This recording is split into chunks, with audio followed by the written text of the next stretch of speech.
From asset confiscation to a war of civilizations, how Europe is transformed into an enemy in Solovyov's rhetoric. Vladimir Solovyov's program is a concentrated illustration of how Russian propaganda television links EU economic decisions, the war in Ukraine, and the long-term image of an existential standoff between Russia and the West.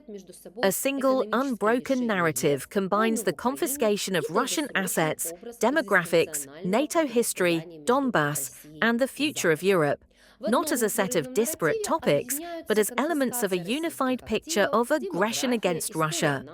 1. Asset confiscation as a declaration of war. The starting point of the story is the issue of frozen and potentially confiscated Russian assets in the EU.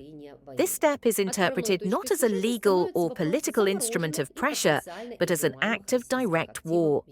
The formula is extremely harsh. Theft is a declaration of war.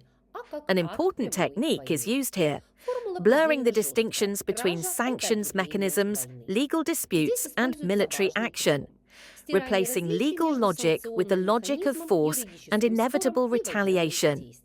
Thus, European institutions are removed from the realm of international law and placed in the category of hostile entities whose actions supposedly require a symmetrical response.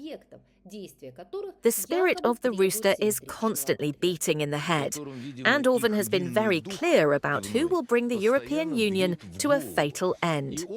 Bypassing Hungary, flouting European laws, in broad daylight, coinciding with meetings with Hungary, they seize Russian assets. This is a declaration of war. Thus, Russian assets and theft are a declaration of war.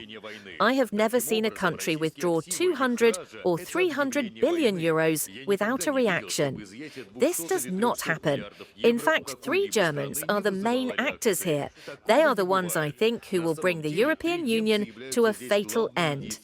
The Chancellor of Germany, the leader of the largest group in the European Parliament, Weber, the leader of this group, Ursula von der Leyen, who is the president of the Commission, and they think that either they have Russian money or they do not, and either the war will end or not.